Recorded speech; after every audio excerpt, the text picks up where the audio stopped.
Hola amigos, deseamos que Dios los bendiga, que el Señor les acompañe, agradecidos de que estén sintonizando esta serie. Quien les saluda, Gustavo Contreras, abre así este programa Descubriendo al Mesías de las Profecías. Vamos a seguir avanzando amigos, quiere el Señor que les agrade estas exposiciones, aunque en algunos casos puedan ser de alguna manera repetitivas, ya que estamos tocando un tema en particular que es la relación entre la carne y el espíritu, y la ley de Dios en medio, de acuerdo a Gálatas capítulo 5. Dios quisiera que su Cristo, a quien Dios designó para que fuera bendición para este mundo, que el Cristo fuera absolutamente conocido, que todos supieran quién es Él, a qué vino, qué es lo que enseñó, además de lo que hizo, y especialmente que sus lecciones, sus enseñanzas son muy profundas, que buscan, promueven elevar la naturaleza del ser humano, de la degradación en la que estamos metidos, muchos de nosotros. Consecuencia de ello es los pecados. ¿Se acuerdan de aquel proverbio? Prenderán al impío sus propias iniquidades. Proverbios 5:22. Y será retenido en las cuerdas de su propio pecado. Uno cree sentirse libre, joven, y comete transgresiones. Ahí tenemos. Prenderán el impío sus propias iniquidades y retenido será con las cuerdas de su pecado. Y el Señor quiere liberarnos de estas cuerdas pecaminosas. Él mismo dice que Él viene para que seamos libres. Miremos cómo lo va a expresar allí en San Juan capítulo 8, en diálogo tenido con los judíos, quienes negaban que ellos pudieran estar cautivos de nadie. Leemos esto desde el versículo 34. Jesús les respondió, de cierto os digo que todo aquel que hace pecado, esclavo es del pecado. Y el esclavo no queda en la casa para siempre. El Hijo sí queda para siempre. Así que si el Hijo os libertare, seréis verdaderamente libres. Sé que sois descendiente de Abraham, pero procuráis matarme, porque mi palabra no haya cabida en vosotros. Y por eso Jesús fundamentaba su argumento de que eran esclavos del pecado por el intento de homicidio, siendo descendiente de Abraham. A Abraham jamás se le ocurrió dar muerte a aquel que le estaba dando luz. Pero quien se resiste al pecado porque quiere retener, ¿se acuerdan del proverbio? Prenderán el impío sus propias iniquidades. Y uno cree sentirse libre. Ese es el caso más patético. La persona que supone que está en libertad y sin embargo, como el caso de Caifás, voy a invitarles a que miren, este es un ejemplo vivo, ahí tenemos el texto para recordar, de quien está cautivo por el pecado.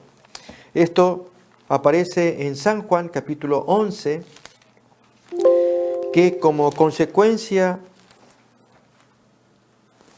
de la resurrección llevada a cabo por Jesús de Lázaro, el texto nos cuenta que la asamblea de judíos testigos se dividió.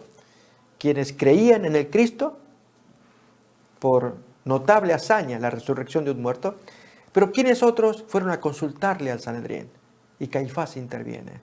Les invito amigos, San Juan capítulo 11, y esto va a seguir afirmando el concepto de quienes andan en la carne y quienes andan en el Espíritu, y la ley de Dios que va a definir entre ambos.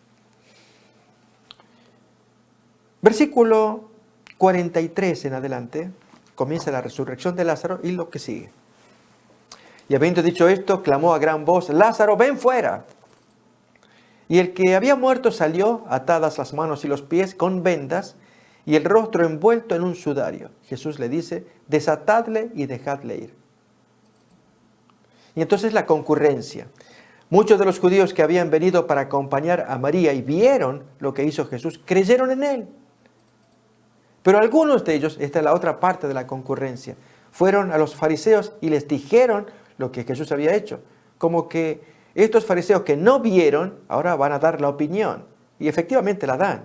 Jesús es un endemoniado, es el mismo demonio haciendo estas cosas. Miremos. Entonces los principales sacerdotes y los fariseos reunieron el concilio, el Sanedrín, y dijeron, ¿qué haremos? Porque este hombre hace muchas señales, es imparable. Si le dejamos así, todos creerán en él y vendrán los romanos y destruirán nuestro lugar santo y nuestra nación, porque creerán e interpretarán que esto es una sedición. Entonces Caifás, noten amigos, uno de ellos, sumo sacerdote aquel año, les dijo, vosotros no sabéis nada, o sea, él lo sabe todo, ni pensáis que nos conviene que un hombre muera por el pueblo y no que toda la nación se pierda. Esto no lo dijo por sí mismo, sino que como era el sumo sacerdote aquel año, profetizó que Jesús había de morir por la nación, y no solamente por la nación, sino también para congregar en uno a los hijos de Dios que estaban dispersos. O sea, le atinó. Lógicamente, Caifás no pensaba en que se reuniera la nación en torno a Jesús, pero lo logró. El objetivo de él, notamos, más vale que se pierda un hombre y no que toda la nación si los romanos nos van a atacar. Que pierda una minoría, hay que sacrificar a este hombre. Fue quien instigó el asesinato de Jesús. Amigos, ahí estamos mirando como un ejemplo. Caifás que siente que está sirviendo a Dios. Está en la carne. Otro ejemplo lo podemos mirar en Hechos capítulo 5. Allí cuando se reúne el Sanedrín y tienen que tratar el tema de los discípulos. La forma en cómo ellos están expandiendo el mensaje y Gamaliel interviene para frenar prácticamente la actitud homicida del Sanedrín. Esto aparece Hechos capítulo 5. Desde el versículo 33 en adelante. Ellos, oyendo esto, se enfurecían y querían matarlos, los del Sanedrín. Entonces, levantándose en el concilio un fariseo llamado Gamaliel, doctor de la ley, venerado de todo el pueblo, mandó que sacasen fuera por un momento a los apóstoles. Y luego dijo, varones israelitas, mirad por vosotros lo que vais a hacer respecto a estos hombres.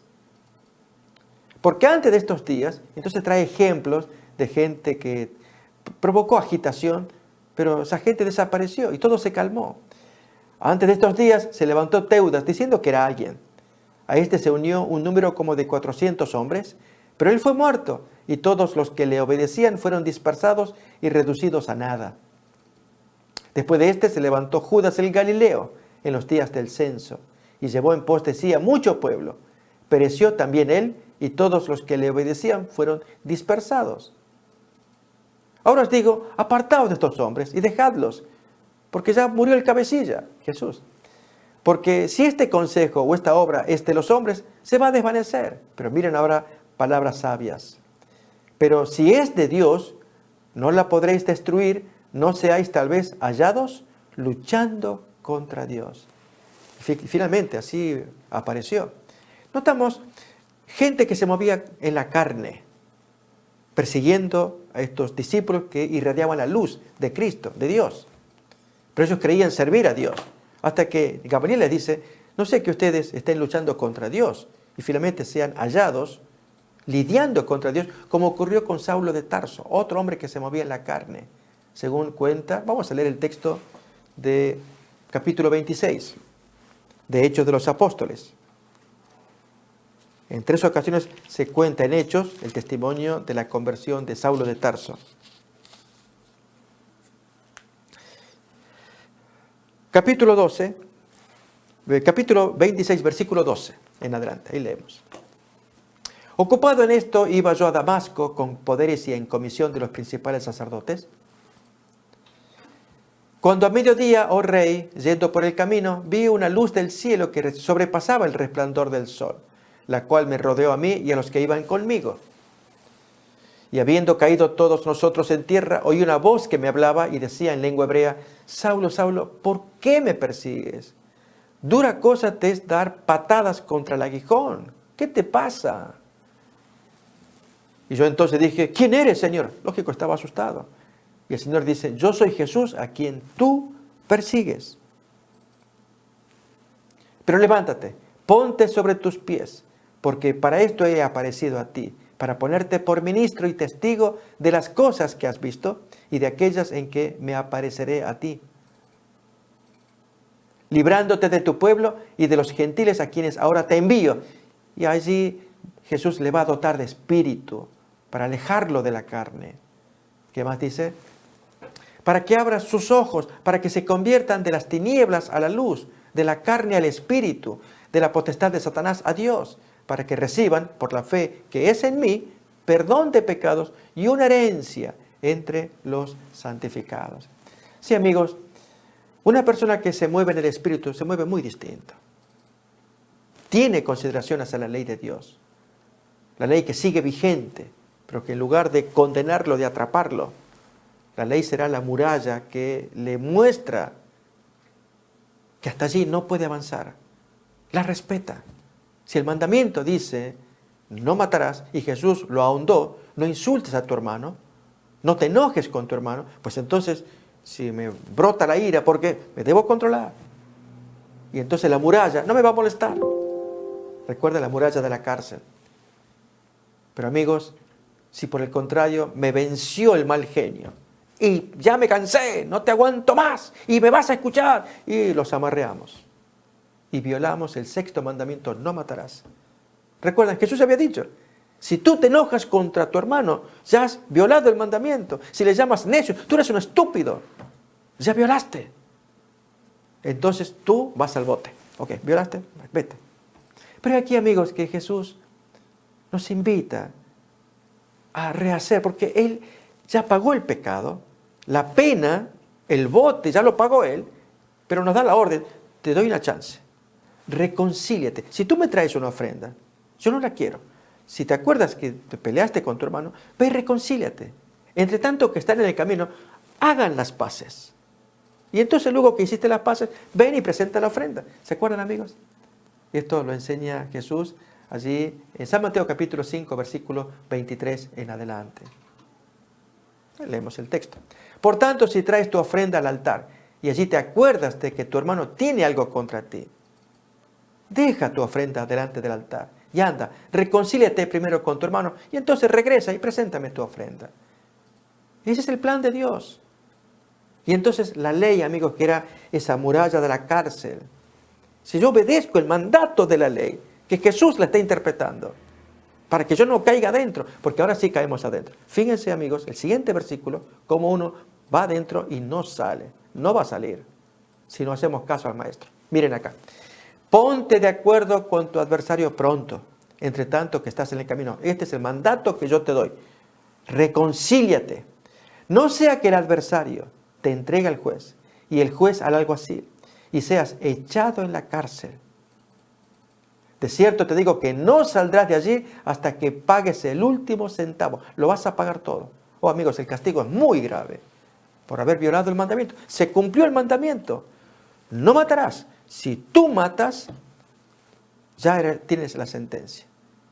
Y amigos, matar es que finalmente lo llamé estúpido, necio, me peleé con él y no quiero reconciliación. Listo, ya está, ya violé el mandamiento. Desperdiciamos la chance de reconciliación, la enseñanza de Jesús, todo lo que Él hace. E incluso el pago en la cruz por mi delito, ya lo pagó, al punto que si me reconcilio y le digo, Dios, perdóname, yo fui el que me zafé con él. Está bien, hijo, ya se pagó. El daño que tú le hiciste, ahora Jesús lo pagó en la cruz. Tú no tienes que morir, ya Él murió por ti, pero hiciste la tarea que el Maestro pidió. Amigos, esto es estar en la carne o en el espíritu. Si estoy en la carne, seguiré peleando con mi hermano.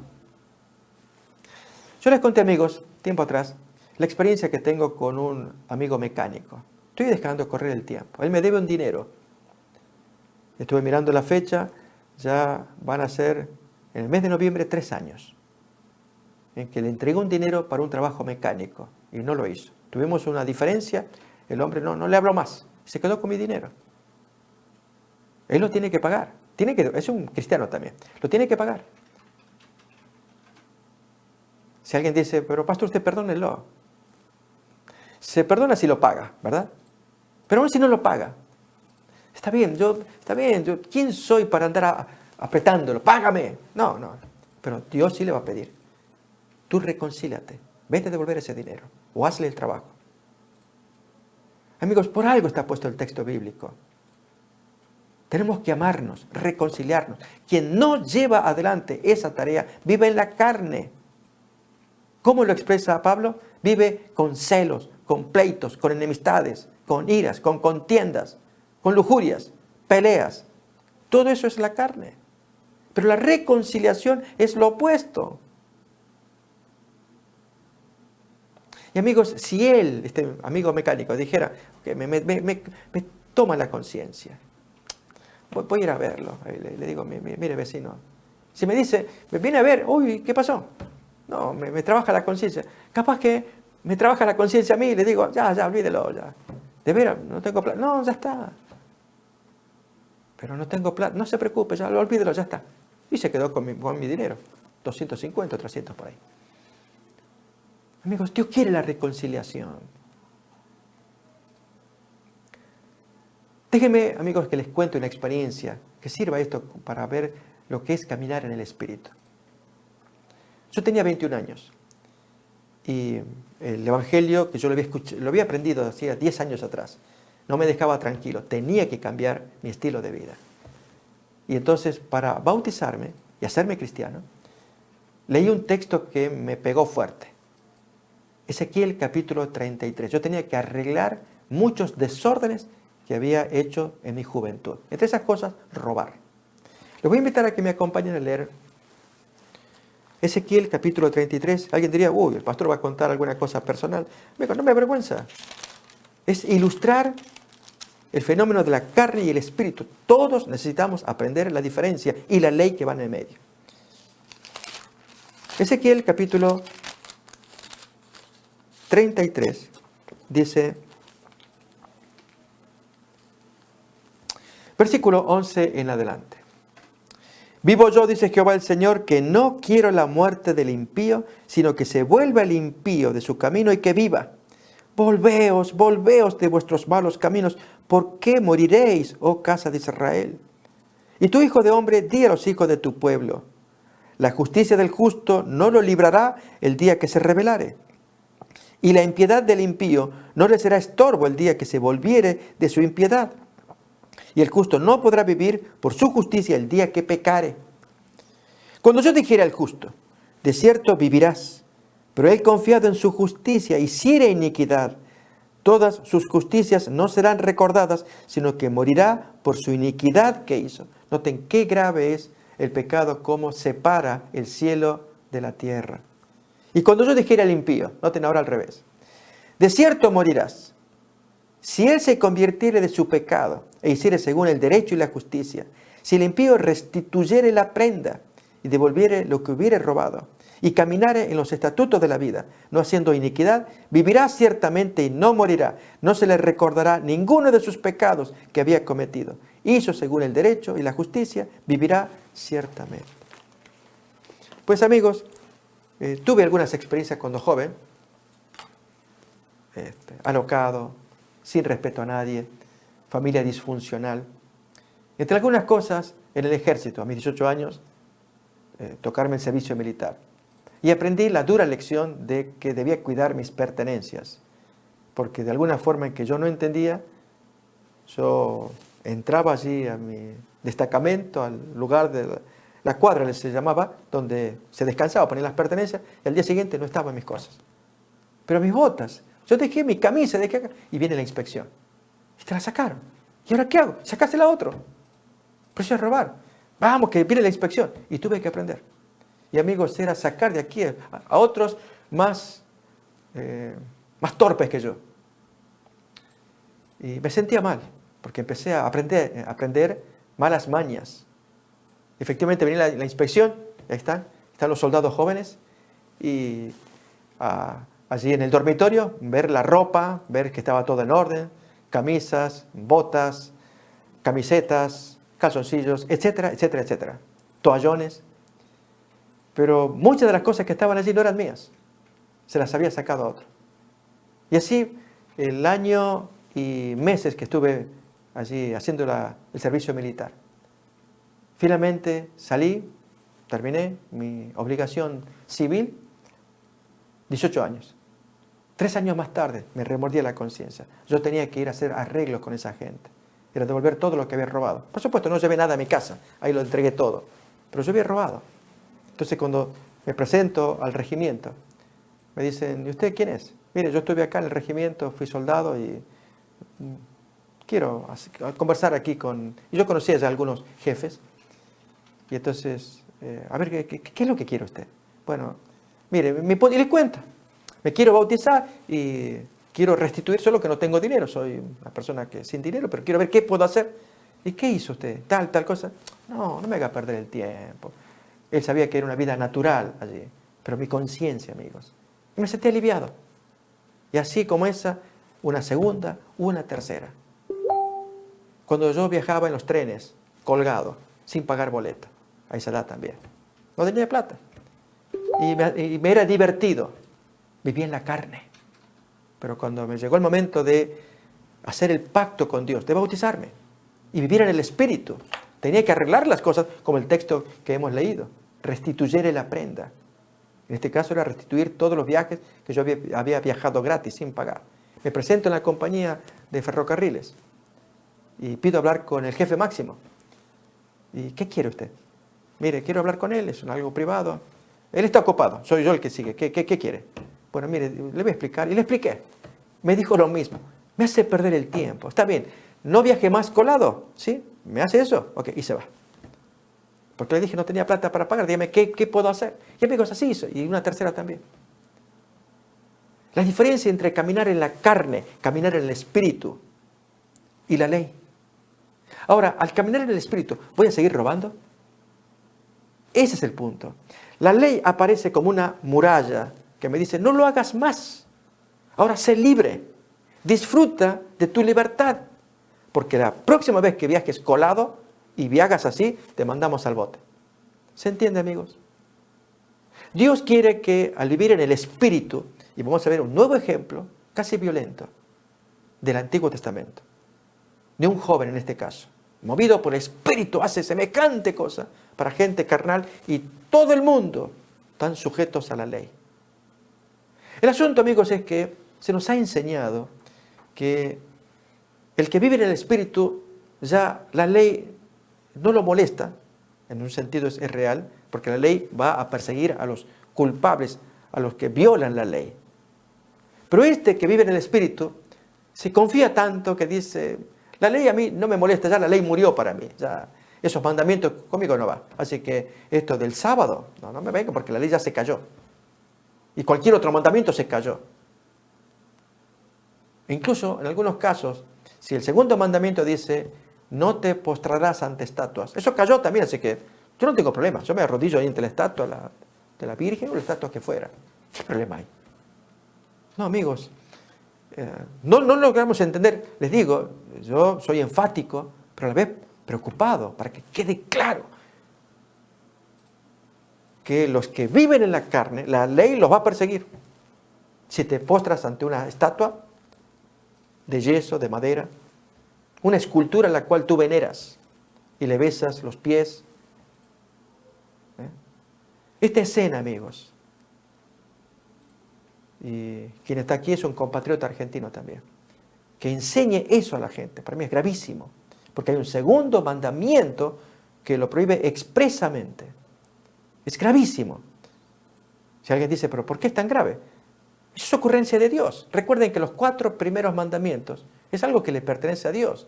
Si a Dios le ofende el tercer mandamiento que dice, no tomarás el nombre de Dios en vano, porque no voy a dar por inocente al hombre que tome el nombre de Dios en vano. Éxodo capítulo 20. Ahora lo miramos en pantalla.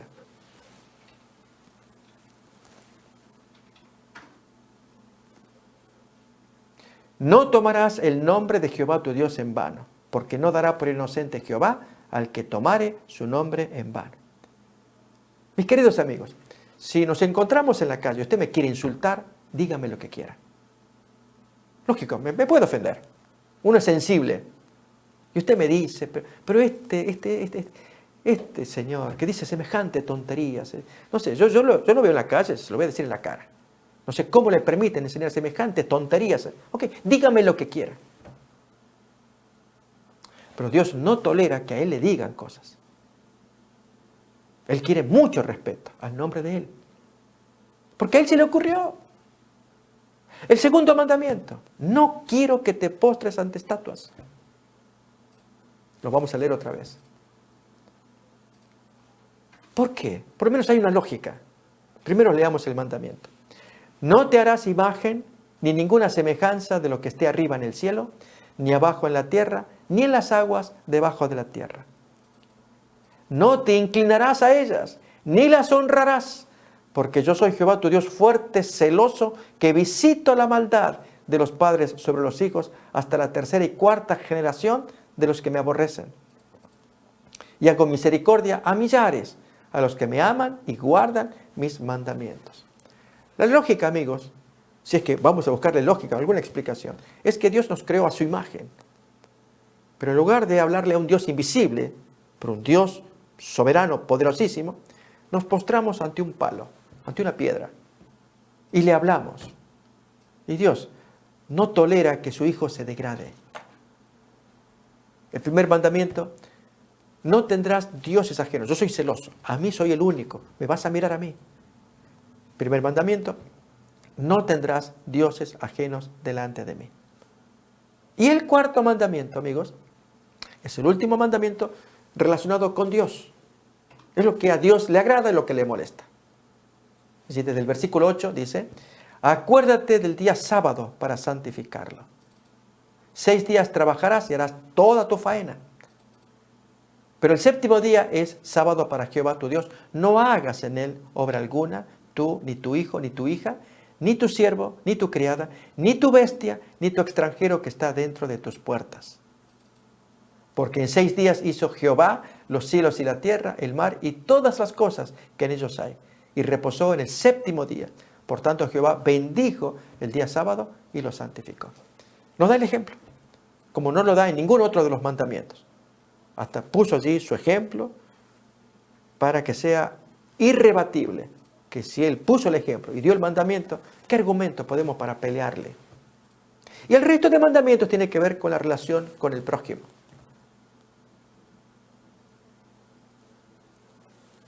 Cuando Dios da los mandamientos y el hombre no los cumple o no los puede cumplir porque su carne es más débil que el mandamiento.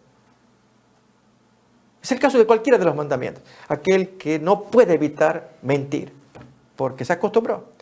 Aquel que no puede sustraer la cosa ajena. Aquel otro que no puede controlar sus ojos cuando ve pasar una bella mujer. Y su imaginación de cochambre.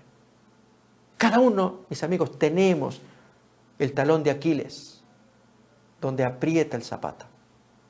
Por eso, ahí tenemos todavía más los mandamientos.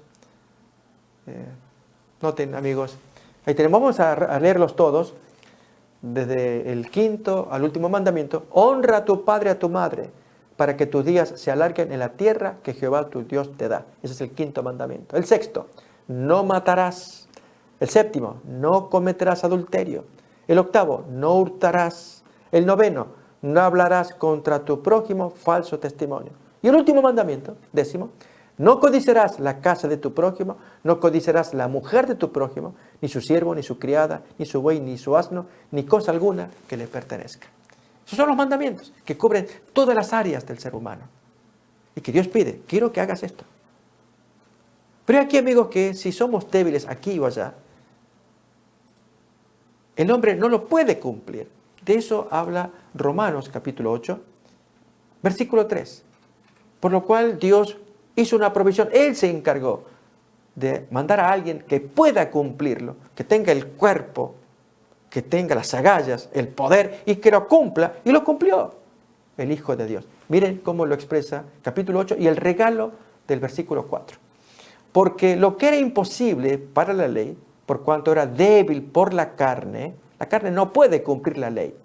Dios, enviando a su Hijo en semejanza de carne de pecado y a causa del pecado, condenó al pecado en la carne, viviendo Él en carne humana, para que la justicia de la ley se cumpla en nosotros, porque se nos da un regalo, que no andamos más conforme a la carne, sino conforme al Espíritu. Entonces, ahí viene el gozo de decir, ok, ya ahora me siento bien, pero tengo que estar adherido a Jesús, por el regalo que se me dio, que se me atribuyó, algo que yo no hice nada. Se me dice, si tú aceptas al Maestro, yo te doy el regalo. La obediencia que Él tuvo, te la atribuyo a ti. Y lo que a Él le pasó, todo lo que a Dios agrada, te lo atribuyo a ti. Te lo voy a dar como regalo. Y yo feliz. ¿Y qué hago después? Ahora vive unido a Él. Obedécele, síguele, hazle caso. En la experiencia que vamos a mirar ahora, amigos, vamos a estudiar una nueva historia. La relación entre, otra vez, el espíritu, la carne y la ley de Dios, allí en el medio. Vamos a ver una experiencia dramática, de la que los varones, muchas veces, difícilmente, salen limpios en esta experiencia que vamos a ver ahora. Los que andan en la carne, lógicamente. Estamos hablando de una experiencia sensual, sexual. Fue dramático. Pero aquí que quien andaba en el espíritu ni pensó, porque amaba a Dios y lo que hizo. Y esto, amigos, es lo que nos importa. Cuando uno anda en la carne, no lo puede evitar. Que le gusta, que lo acaricia, que a ver cómo lo hago otra vez sin que nadie se dé cuenta, porque esta vez me salió, casi alguien se dio cuenta, por la siguiente nadie se va a dar cuenta. Y lo voy a disfrutar, porque está muy rico. Y estamos 1, 2, 3, para que se cumpla aquel texto, recuerdan, de Proverbios 5:22. Porque, amigos, inapelablemente la palabra de Dios se cumple. Prenderán al impío sus propias iniquidades, su propia adicción, y retenido será con las cuerdas de su adicción, sea la que fuere, porque el pecado esclaviza. Y en este caso, el pecado sexual, que vamos a mirar, esclavizó a mucha gente. Amigos, cuando uno vive en la carne, lógicamente, allí se hace difícil, dificilísimo. La sangre de Cristo puesta sobre el dintel. Romanos 8:3. Lo que era imposible en la puerta, para la ley, por cuanto era débil por la carne. Dios, enviando a alguien de carne, pudo cumplir. Lo tenemos el texto otra vez. Porque lo que era imposible para la ley, por cuanto era débil por la carne, Dios, enviando a su Hijo en semejanza de carne como nosotros, y a causa del pecado, condenó al pecado en la carne, viviendo como nosotros, carnalmente. Para que la justicia de la ley, que la ley exige, se cumpla en nosotros como un regalo. Que ya no andamos conforme a la carne, sino viviendo en el Espíritu. Texto bonito, muy simple, que agradecemos a Dios esta chance que se nos da. Pero si elegimos vivir en el Espíritu, no en la carne. En la historia que vamos a mirar, gente que se enreda, muchos que mueren, y este hombre que se descuella en el Espíritu. A morir en la cruz del Calvario. Dios lo emociona. Gracias por haber derramado la sangre preciosa. Gracias, Señor, porque ver, mis amigos, aún que la ley nosotros... A los dos los ilumina. Con los dos se relaciona. Con estos, atándolos y condenándolos y dándoles muerte. Con este, lo ilumina, se relaciona y la felicitación de parte de la ley. Sigue así, mantente así. Porque si tú te confías en tus fuerzas, te vas a marear y caer enredado como cayó esta gente. Y más un joven varón en el pecado sexual. Es muy obvio. ¿Lo leemos, amigos? Aparece en Números capítulo 25, versículo 1, y contamos la historia también. Moraba Israel en Sittim, y el pueblo empezó a fornicar con las hijas de Moab, las cuales invitaban al pueblo a los sacrificios de sus dioses, y el pueblo comió y se inclinó a sus dioses. Contamos un poquito, amigos, la historia.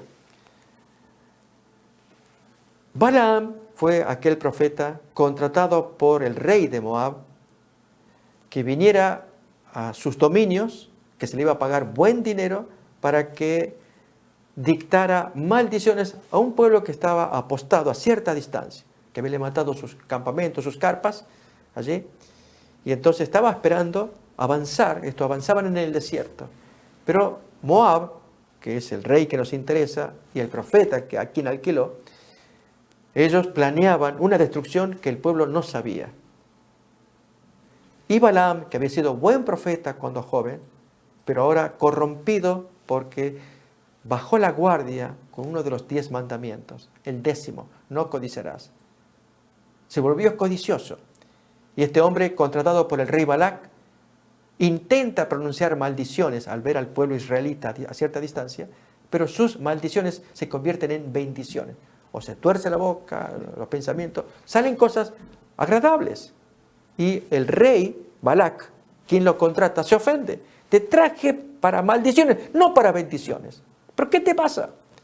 Y entonces le dice, ven para acá, vamos a ir a otra parte, quiero que mires bien al pueblo. Piensa bien, lárgate maldiciones, por favor. Se te va a pagar bien. Y Balaam, que le interesaba la plata, pues va a un sector, mira al pueblo a distancia y comienza a largar su nueva bendición, otra vez bendición. Y Balac se ofende, pero estás loco, no hagas esto. Te doy una última chance, ven acá, vamos a ir acá. Y entonces lleva a sus soldados para que pongan a Balaam mirando al pueblo israelita apostado en el desierto con sus carpas. Otra vez lanza una certera maldición, porque tú tienes poder cuando hablas y das bendiciones y maldiciones. Hay tal cosa y se te va a pagar buen dinero. Y Balaam, esperando, amigos, que esta vez saliera bien, había un poder superior en él. Pues esta vez, la tercera vez, nuevamente el poder de Dios salió. Una nueva bendición. Y ya Balac se ofendió. Ya, te abandono, vete, no te quiero más. Y Balaam ahora comienza a hablar una cuarta bendición. En una frase él dice, muera yo la muerte de los justos. Él no era justo. Era Dios el que estaba obligando ese corazón para que se haga lo que Dios le había dicho a él. No se mezclara con esa gente. Pero él desobedeció. Finalmente se separan ambos. Balac vuelve entristecido a sus dominios, la tierra de Moab, y Balaam vuelve a su casa. Pero aquí es que Balaam, luego que vuelve en sí, después de aquel éxtasis que tuvo de cosas que ni él pensaba decirlas, anhelando tener el dinero de pago que se le ofrecía, regresa a Balac. Para que se cumpla el texto, amigos, les invito en Apocalipsis, capítulo 2. Allí se nos da cuenta de qué pasó con este hombre, Balaam, en su relación con Balac. Capítulo 2, leemos versículo 14. Pero tengo unas pocas personas contra ti, que tienes ahí a los que retienen la doctrina de Balaam, el cual enseñaba a Balac, al rey, a poner tropiezo ante los hijos de Israel, a comer de cosas sacrificadas a los ídolos y a cometer fornicación. Si advertimos, amigos, el texto nos está diciendo que fue Balaam el que enseñó a cometer fornicación. Y ahora vamos a ver la escena. Cuando Balaam regresa para hablar con Balac, nuevamente el pueblo israelita estaba ajeno a todo esto. Dormían en sus carpas, esperando las órdenes de Moisés de levantar campamento para avanzar. Y entonces Balaam, en secreto, a Balac le cuenta el plan. Hay una forma de destruir ese pueblo, y es mediante la sensualidad.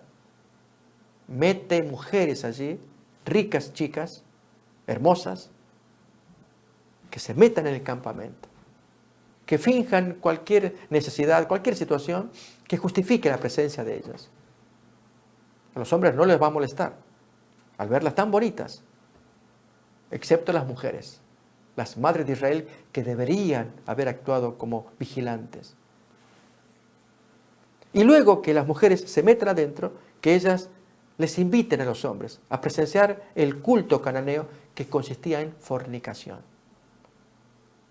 Acuérdense, amigos, que este culto muy antiguo consistía en que las mujeres se ofrecían como diaconisas en la iglesia y ofrecían su sexo. El adorador traía una ofrenda, dinero o un animal, se intercambiaban sexualmente, y ese dinero y el animal quedaba para el templo, parte recogía la mujer. Esto nos lo va a contar Heródoto. Heródoto fue un historiador griego.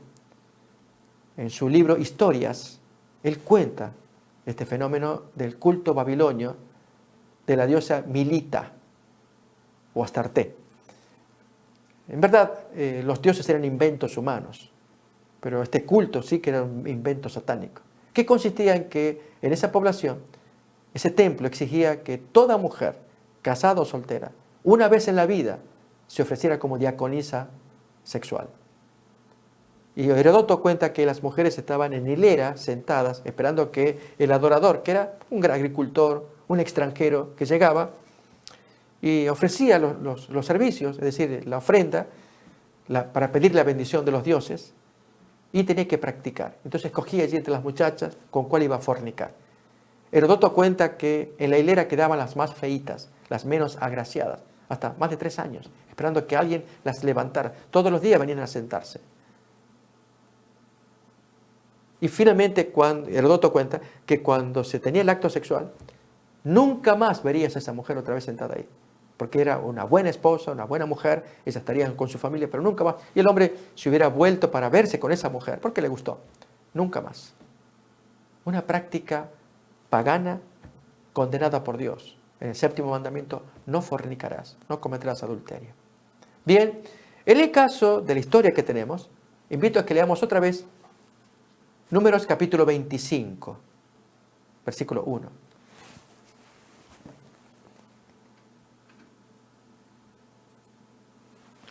Moraba Israel en Sittim y el pueblo empezó a fornicar con las hijas de Moab, las cuales invitaban al pueblo a los sacrificios de sus dioses. Y el pueblo comió y se inclinó a sus dioses. Allí, amigos, cuando las mujeres se metían en el campamento, llamaba la atención. Si ellas llevaban agua, era para pedir que se les podían ayudar a cargar el agua, y los caballeros muy atentos, muchachas muy sensuales, hoy diríamos con minifaldas, imagínense el atuendo de esas muchachas. Las señoras mayores, ¿qué hacían? Lamentablemente se descuidaron, que habrán sido ellas amables para relacionarse con las mujeres. El texto no va a contar mucho, lo cierto es que sí pasó esto, que las mujeres les invitaron, vengan a ver nuestro culto, así conocen nuestra gente, nuestras costumbres, a ver en qué consiste. Y van a ver, y al ver las fornicaciones se encendieron todos. Un amigo llamarle al otro, vente, vas a ver la fiesta que hay allá. A ver qué pasó a continuación.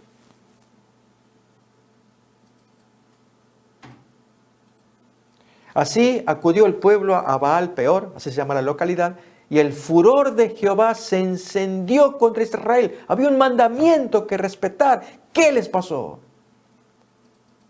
Y Jehová le dice a Moisés, toma a todos los príncipes del pueblo y ahórcalos ante Jehová delante del sol, y el ardor de la ira de Jehová se apartará de Israel. Búscame los líderes que permitieron esto. Búscalos.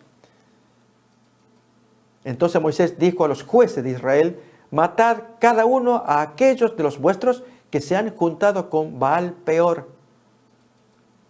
Y aquí, y antes, amigos, de leer esta historia, de leer el versículo 6, permítame contar qué es lo que pasó. Vamos a ir a 1 Corintios, capítulo 10.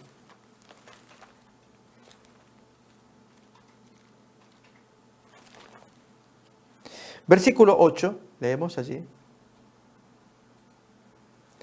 No forniquemos como algunos de ellos fornicaron y cayeron en un día 23,000 individuos. Fíjense, amigos, 23,000, el texto bíblico nos va a decir que fueron 24,000. A ver, vamos a buscar Números capítulo 25, leemos los últimos versículos, 17, 18.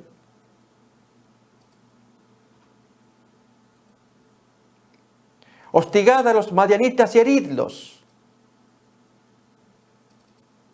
por cuanto ellos os afligieron a vosotros con sus ardides, con que os han engañado en lo tocante a Baal Peor, y en lo tocante a Cosbi, historia que vamos a leer ahora, hija del príncipe de Madián, su hermana, la cual fue muerta el día de la mortandad por causa de Baal Peor. Vamos a retomar, amigos, el versículo 6, y allí vamos a ver el número y qué es lo que pasó.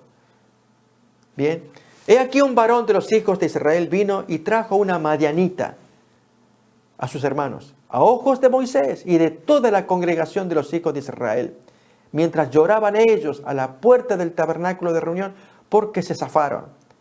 Es decir, los hombres perdieron el control. Como vieron que había fornicación gratuita, pues iban a granel todos los hombres.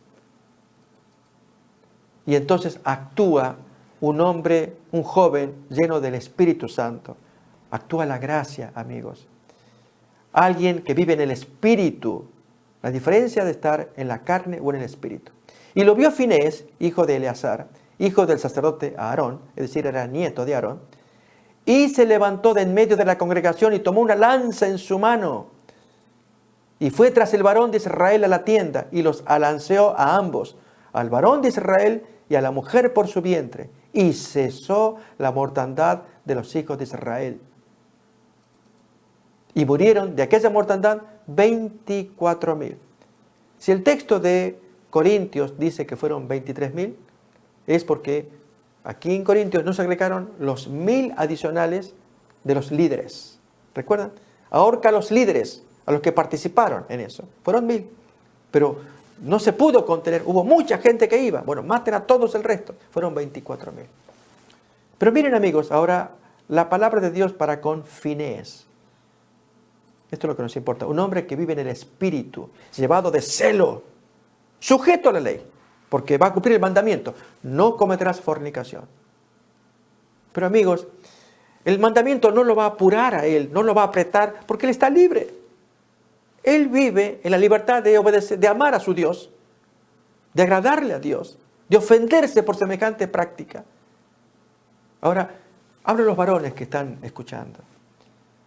Si tú miras una historia o aún imágenes, un video, imágenes, ¿saben? Los varones somos débiles. Tenemos que ponernos esto en el corazón. Recuerden que el dicho dice que al hombre la mujer le entra por los ojos, a la mujer el hombre le entra por los oídos. Así que los varones seamos cuidadosos cuando miramos imágenes. Que si viéramos un video o una imagen o una foto donde se ve la escena de los hombres que se perdieron el control al ver las fornicaciones de los compañeros con estas muchachas bellas. Eso es la carne. Que uno dice, pero es que me toca, me conmueve. Es la carne, se entiende. Pero el espíritu, amigos, es lo que importa acá. Es Finés, movido por espíritu, se ofende. ¿Dónde está el Dios de usted, el respeto a Dios? Este señor lo que acaba de hacer, no solamente fornica ya, sino que se trae la amante acá, hasta su casa, delante de la esposa. Y ahí la acuesta. ¿Por qué? Para seguir delante de la señora y tener las dos mujeres. ¿Pero qué es esto? Y tomó Finés la lanza y los mató a los dos. Y Dios miró eso, amigos, y se emocionó. Y allí inmediatamente cesó ya está, ya me quedé satisfecho. Porque iba a haber mayor mortandad. Andar en el espíritu, amigos, andar en la carne. Y sin embargo la ley se mueve en el medio. La ley atrapó a este individuo que violó el mandamiento: no cometerás fornicación, no adulterarás, el 7º mandamiento. Aquí Finés, que obedece a Dios, él no fornica, pero se pone tan violento porque violan el mandamiento. Porque, amigos, él se está de la muralla para este lado, la libertad de amar a Dios, de agradarle, de obedecerle, de ofenderse por la violación. Eso es el espíritu, el celo que tiene. A ver, leámoslo. Vamos a leer las palabras de Dios a Finés ahora, el nieto de Aarón.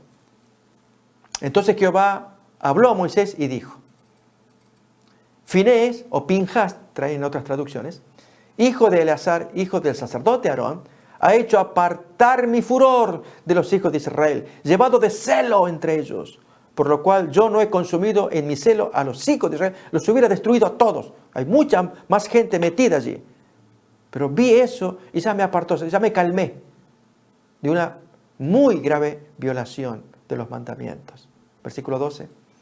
Por tanto, diles: y aquí yo establezco mi pacto de paz con él. Y tendrá él y su descendencia después de él el pacto del sacerdocio perpetuo. Recuerden que era el nieto de Aarón, también sacerdote. Y dice más: por cuanto tuvo celo por su Dios e hizo expiación por los hijos de Israel. Y el nombre del varón que fue muerto con la madianita era Simri, hijo de Salu, jefe de una familia de la tribu de Simeón. Y el nombre de la mujer madianita muerta era Cosbi, hija de Sur, príncipe de pueblos, padre de familia en Madián. Y Jehová habló a Moisés diciendo: hostigad a los madianitas y heridlos, o sea, matarlos, por cuanto ellos os afligieron a vosotros con sus ardides, con que os han engañado en lo tocante a Baal Peor, y en lo tocante a Cosbi, hija del príncipe de Madián, su hermana, la cual fue muerta en el día de la mortandad por causa de Baal Peor. Y leemos también Números, capítulo 31, versículo 6, en que también muere el culpable de esta situación.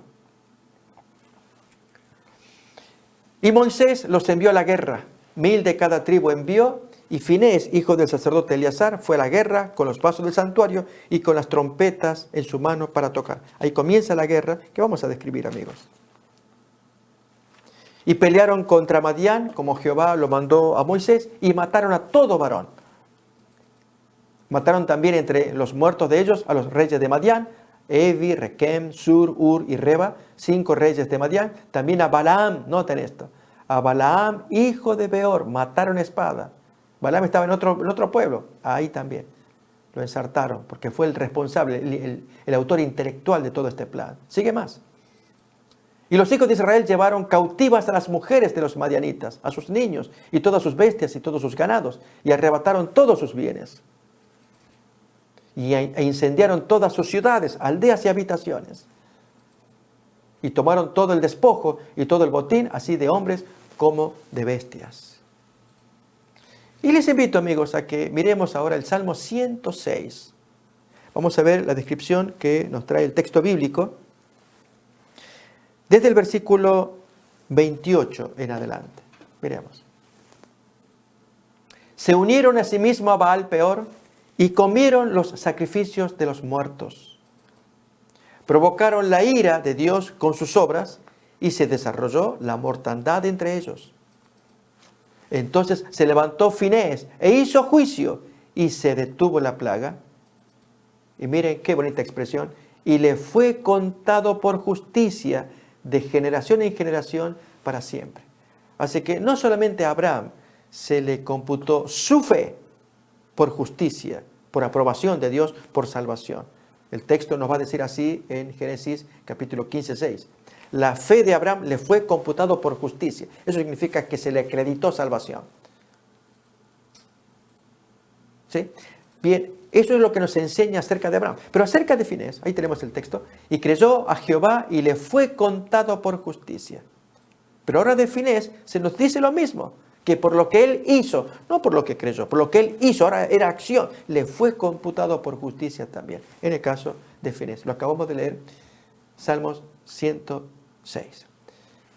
Amigos, Dios quiere que seamos libres en el espíritu y muchas veces nos va a llevar a celo, como le pasó a Nehemías, que por celo él sacó los pelos de parejas mal casadas.